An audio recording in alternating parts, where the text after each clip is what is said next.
Okay, guys, it's Sunday, and obviously, it's not fun day for us because Sunday is dedicated for some practical.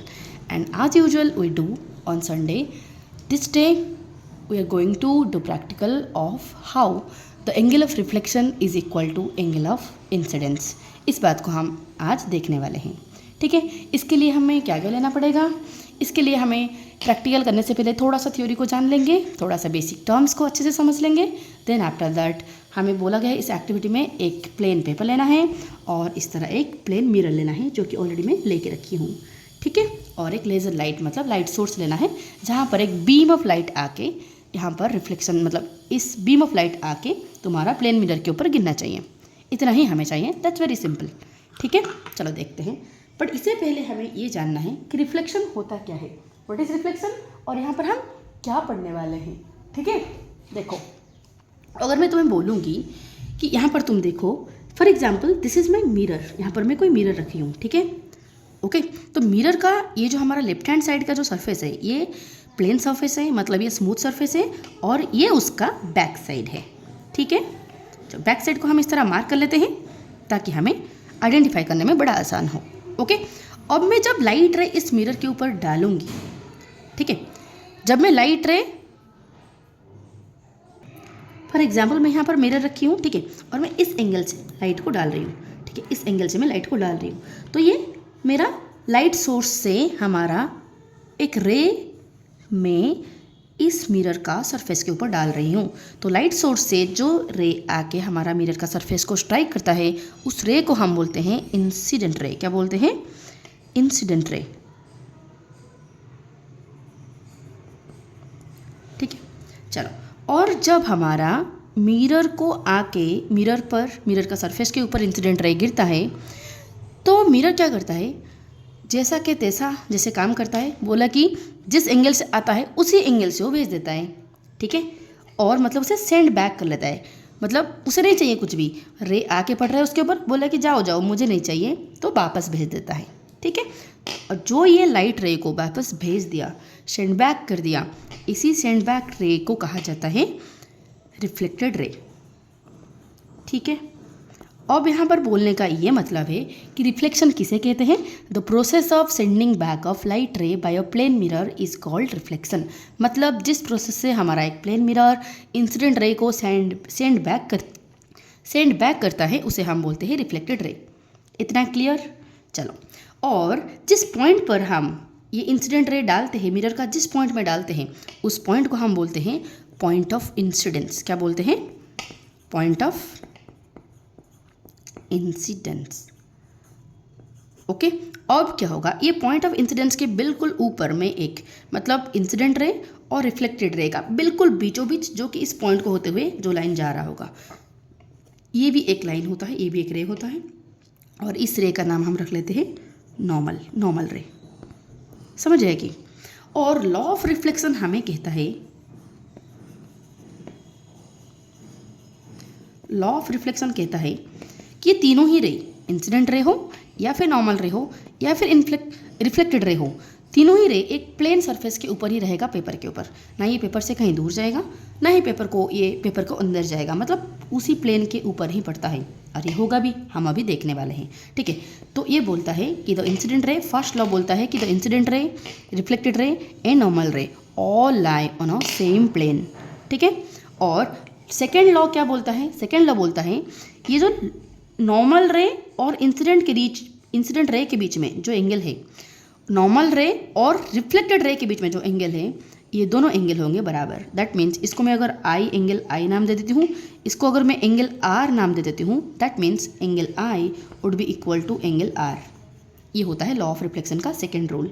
ठीक है, अब ये दोनों rule हर जगह apply होता है, चाहे ये जो रिफ्लेक्टिंग सरफेस जहाँ से हमारा रिफ्लेक्ट हो रहा है और रिफ्लेक्टिंग सरफेस स्मूथ हो या रफ हो, कुछ फ़र्क नहीं पड़ता, ये लॉ ऑफ रिफ्लेक्शन हमेशा काम करता है. ठीक है, चलो देखते हैं हम इसका प्रैक्टिकल अभी. चलो, इस तरह मैं वाइट पेपर मैंने रख लिया और इसके ऊपर मैं क्या करने वाली हूँ, अभी लाइट को मैं डालूँगी. ठीक है, और डालने के बाद मैं इसको मार्क भी करूँगी. ओके, चलो देखो,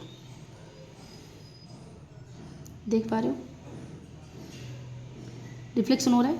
बट मैं यहाँ से देखो, जिस पॉइंट से मेरा जा रहा है लाइट रे, इसको मैं मार्क नहीं कर पाऊंगी, इसलिए क्योंकि मैं एंगुलर डाल रही हूँ, है कि नहीं। और यहाँ से बिल्कुल उसका नीचे वाला पॉइंट थोड़ा सा एक्यूरेट नहीं होगा, इसलिए मैं क्या कर रही हूँ, मुझे यहाँ तक पहुँचने के लिए मैं क्या करूँगी, यहाँ पर मार्क लगा दूँगी एक। देखो मैं इसको स्टेबल रख के, इसको स्टेबल रखी, जिस पॉइंट पर ये पड़ रहा है उसी पॉइंट को मैंने दे दिया ओ, ठीक है। तो यहाँ पर मैंने नाम दे दिया पॉइंट ऑफ रिफ्लेक्शन, और इसी पॉइंट ऑफ रिफ्लेक्शन में मुझे रिफ्लेक्ट कराना है, ठीक है। चलो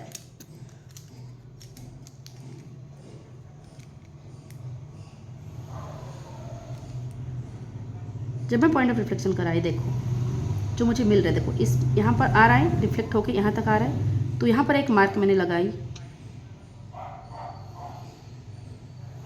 इस लाइन के ऊपर मैंने एक मार्क लगाई, ठीक है। और ये दोनों पे वो पॉइंट को अगर जोड़ देंगे तो that will be the ray of reflection, है कि नहीं। अब मुझे इंसिडेंट रे का मार्क करना है, कैसे करूँगी, तो इसी तरह ही मुझे मार्क करना है, और उसी पॉइंट के ऊपर जब मैं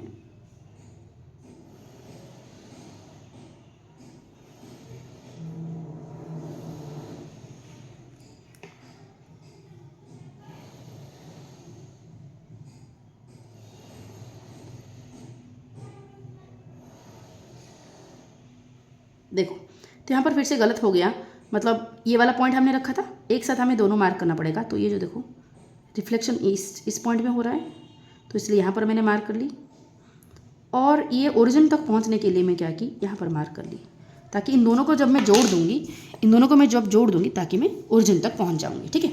अब चलो इनको जोड़ते हैं।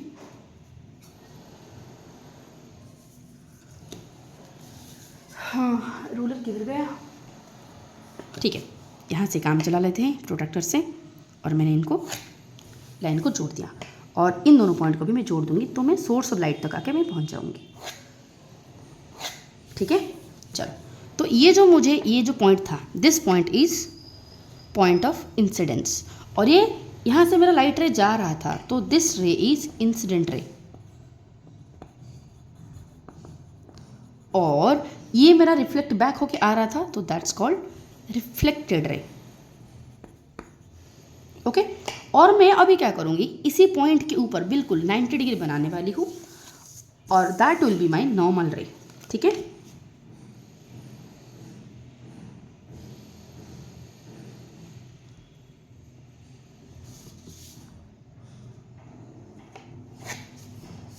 और हमारा लॉ ऑफ रिफ्लेक्शन का नंबर 2 लॉ हमें बोलता है कि ये जो नॉर्मल रे और ray of reflection, law of ये एंगल ऑफ रिफ्लेक्शन, मतलब रिफ्लेक्टेड रे और नॉर्मल रे के बीच में जितना एंगल होगा, नॉर्मल रे और इंसिडेंट रे के बीच में भी उतना एंगल होना चाहिए। Let's find out that, are you getting right और रॉन्ग, ओके। तो यहाँ पर मैंने रखी और इसका एंगल को मैंने मेजरमेंट किया, ठीक है। क्योंकि प्रोट्रैक्टर मैं यूज़ करती नहीं हूँ, मैं तो अभी स्कूल गर्ल हूँ नहीं, तो इसीलिए कहीं पर एक पड़ा था, तो बहुत पुराना वाला प्रोट्रैक्टर मैं यूज़ कर रही हूँ। तो यहाँ पर क्या हो रहा है, देख पा रहे हो तुम कि ये जो देखो 20 और 30 डिग्री के बीच में लगभग ये 27 हो रहा है, ठीक है। 27 डिग्री ये बना रहा है, तो यहाँ पर 27 लिख देते हैं, बट इसको भी मेज़र करते हैं। तो लेट्स डू मेजर।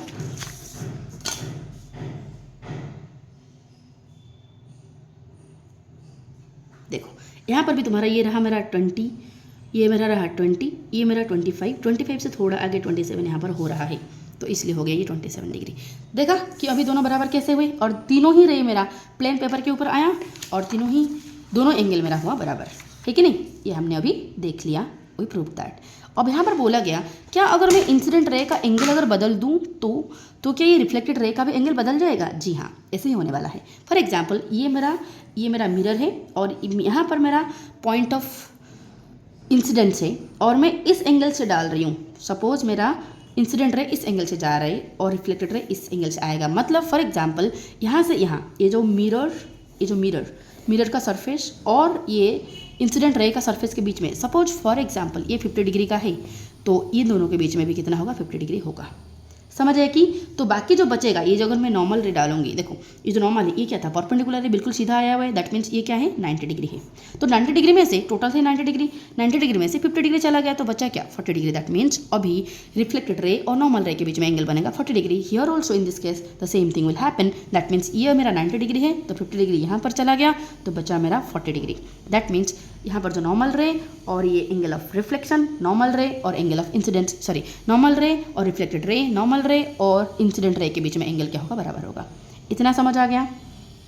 ठीक है। क्या होगा अगर हम यहाँ पर हम एंगुलर तरीके से यहाँ पर डाल रहे थे, क्या होगा मैं अगर सीधा डालूँ तो ऐसे कुछ होगा। मतलब अगर मैं सीधा, सपोज ये मेरा मिरर है और मैं सीधा डाल रही हूँ, पूरा बिल्कुल परपेंडिकुलरली मैं डाल रही हूँ इंसिडेंट रे को, तो क्या कोई एंगल बनाएगा? नहीं। क्यों? क्योंकि देखो ये सीधा जा रहा है तो सीधा ही आएगा ना, जैसे कि तैसा रूल ये फॉलो कर रहा है। तो इसलिए जब सीधा जाएगा तो रिफ्लेक्शन भी सीधा वापस आएगा। इसलिए यहाँ इनका जो एंगल ऑफ रिफ्लेक्शन या फिर एंगल ऑफ इंसिडेंट होगा 0। चलो देखते हैं, ये भी मैं करके दिखा देती हूँ तुम्हें। ठीक है, देखो अगर मैं यहाँ पर सीधा बिल्कुल परपेंडिकुलर में अगर डालूंगी, बिल्कुल परपेंडिकुलर डाली, तो देखो किधर तुम्हें नज़र आ रहा है, देखो जैसे जा रहा है बिल्कुल वैसे ही बैक आएगा। ठीक है, कोई एंगुलर रिफ्लेक्शन रे नहीं बनाएगा। ठीक है, तो यहाँ पर मतलब अगर मैं ये मेरा मिरर है और मैं सीधा परपेंडिकुलर लाइन में परपेंडिकुलरली बिल्कुल मैं इंसिडेंट रे डाल रही हूँ, तो ये रिफ्लेक्शन भी उसी डायरेक्शन में उसी के ऊपर ही ओवरलैप करके आएगा। And here in this case the angle of reflection and angle of incident will be 0। Okay, I hope this much is clear. और नेक्स्ट संडे में हम कुछ नेक्स्ट लाने वाले हैं, तो be connected with us. Bye.